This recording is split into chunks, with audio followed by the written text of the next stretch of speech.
Hello friends, welcome to anime corner.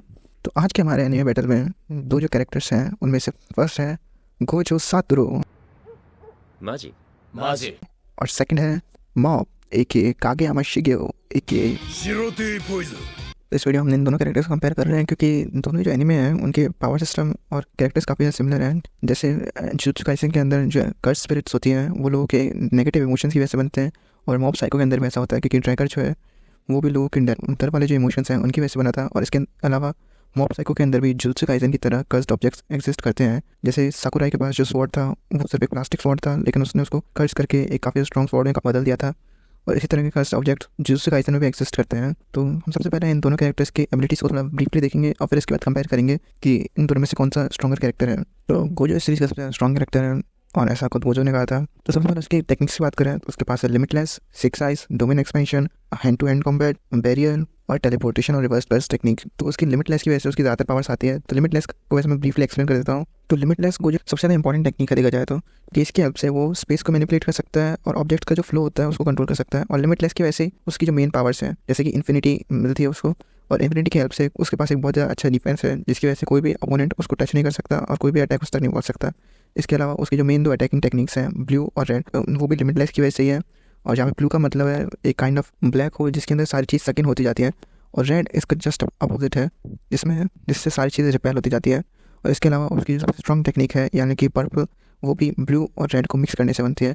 और जब ये पर्पल किसी भी ऑब्जेक्ट को टच करती है तो वो ऑब्जेक्ट इरेज हो जाता है, जो कि इस टेक्निक को बहुत ही ज़्यादा डेंजरस बना देता है। इसके अलावा उसकी सेकंड टेक्निक है सिक्स आइज, और सिक्स आइज की हेल्प से वो कर्स टेक्निक का जो फ्लो होता है उसको देख सकता है और सामने वाले अपोनेंट के मूव्स को प्रेडिक्ट कर सकता है। इसके अलावा जेजेके के ऑथर ゲゲアクタミ के हिसाब से वो जो वर्ल्ड को एक काफ़ी डिफरेंट तरीके से देखता है, वो सारी चीज़ों को एक 3D इमेज या होलोग्राम की तरह देखता है। और इसके हिसाब से उसको सारी चीज़ें स्पेस में कहाँ पर प्लेस्ड हैं उन सब के बारे में अच्छे से पता होता है। गोजो की सराउंडिंग के बारे में जो नॉलेज है वो भी काफ़ी ज़्यादा बेटर है। इसके अलावा गोजो की जो थर्ड टेक्निक है वो है डोमेन एक्सपेंशन। और गोजो का जो डोमेन है उसको अनलिमिटेड वॉइड बोला जाता है। तो डोमेन के अंदर कोई भी कर्स यूजर अपोनेंट को ट्रैप कर लेता है और उस डोमेन के अंदर से निकलना ऑलमोस्ट इम्पॉसिबल है। और उस डोमेन के अंदर सारे अटैक जो भी वो कर्स यूजर करना चाहता है वो सारे अटैक ओपोनेंट के ऊपर हिट भी होते हैं। और डोमेन से बाहर निकलने का सिर्फ एक ही तरीका है, उससे भी ज़्यादा स्ट्रॉन्ग डोमेन बनाना। इसके अलावा गोजो बैरियर टेक्निक भी यूज़ कर सकता है और वो टेलीपोर्टेशन का भी यूज़ कर सकता है। और तो वो टेलीपोर्टेशन कैसे यूज़ करता है इसके बारे में शो में कभी एक्सप्लेन नहीं किया, और वो टेलीपोर्टेशन यूज़ कर सकता है शायद वो स्पेस को मैनिपुलेट करके ही ऐसा कुछ करता होगा। इसके अलावा गोजो रिवर्स कर्स टेक्निक भी यूज़ कर सकता है। तो वैसे तो कर्स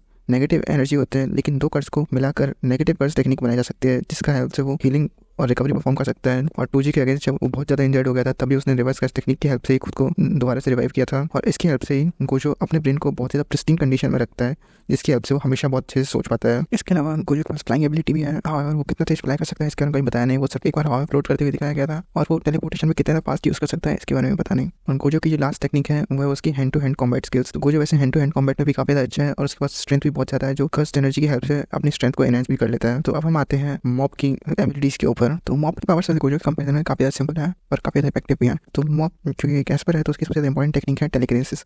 और टेलीकिनेसिस की हेल्प से वो किसी भी ऑब्जेक्ट को मैनिपुलेट कर सकता है, सिर्फ उसके बारे में सोचकर उस ऑब्जेक्ट को उठा सकता है, उसको क्रश कर सकता है, उसको हवा में लेविटेट कर सकता है, उसकी शेप चेंज कर सकता है, वो जो चाहे उस ऑब्जेक्ट के साथ कर सकता है।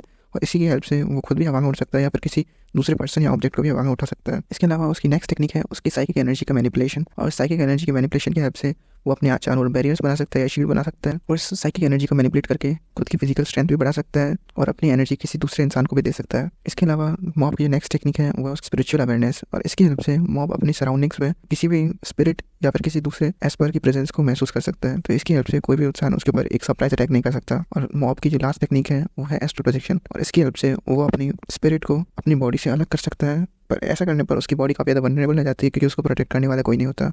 तो हमने इन दोनों पावर्स को देख लिया है। तो यहाँ पर इस फाइट का जो मेन डिसाइडिंग फैक्टर होगा वो है ये कि क्या मॉब का कोई अटैक गोजो की इन्फिनिटी को पेनिट्रेट कर सकता है, क्योंकि गोजो की सारी फाइट्स में यही एक मेन डिसाइडिंग फैक्टर है कि उसके अपोनेंट का कोई अटैक क्या उसकी इन्फिनिटी को पेनिट्रेट कर सकता है कि नहीं। तो ध्यान देने वाली बात यह है कि गोजो की इन्फिनिटी सारी चीज़ों को ब्लॉक नहीं करती, क्योंकि गोजो की इन्फिनिटी के थ्रू लाइट तक अब भी पास कर सकती है और इसी की वजह से हमें गोजो दिखाई देता है। वरना अगर लाइट भी गोजो की इन्फिनिटी को पास नहीं कर पाती तो हमें कभी गोजो दिखाई नहीं दिखा हुआ। तो कोई चीज़ इन्फिनिटी को पार करेगी या नहीं ये गोजो खुद डिसाइड करता है अपनी सिक्स आइज की हेल्प से। लेकिन टेलीकिनेसिस जो कि मॉब का एक मेन वेपन है वो दिखाई नहीं देता, तो गोजो उसको ब्लॉक कैसे कर पाएगा इसके बारे में पता नहीं। तो हम इसको दो सिनेरियो लेकर चल सकते हैं। फर्स्ट जिसमें गोजो टेलीकिनेसिस को अपनी इन्फिनिटी की हेल्प से ब्लॉक नहीं कर पाएगा, क्योंकि वैसे भी टेलीकिनेसिस कोई फिजिकल अटैक नहीं है, तो गोजो चाहे तो भी शायद उसको ब्लॉक ना कर पाए। और सेकंड जब गोजो टेलीकिनेसिस को अपनी इन्फिनिटी की हेल्प से ब्लॉक कर सकता है। तो फर्स्ट कंडीशन में मॉब बहुत इजीली जीत जाना चाहिए, क्योंकि गोजो कोई भी अटैक करे उससे पहले ही मॉब अपनी टेलीकिनेसिस की हेल्प से गोजो की पूरी बॉडी को काइंड ऑफ स्टैचू बना सकता है। मतलब गोजो हिल भी नहीं पाएगा अगर मॉब चाहे तो इस कंडीशन में गोजो के पास कोई भी अटैक करने का तरीका नहीं है और मॉब उसको इजीली हरा सकता है। सेकंड सिनेरियो में अगर गोजो की इन्फिनिटी मॉब की टेलीकिनेसिस को ब्लॉक करने में सक्सेसफुल हो जाती है तो ये फाइट बहुत ज़्यादा गोजो की साइड टिल्ट हो जाएगी, लेकिन फिर भी मॉब को हरा पाना उतना आसान नहीं होगा, क्योंकि गोजो के मेन अटैक्स जैसे कि ब्लू मॉब को ज़्यादा कुछ नहीं बिगाड़ पाएंगे, क्योंकि ब्लू अगर देखा जाए तो एक ब्लैक होल है और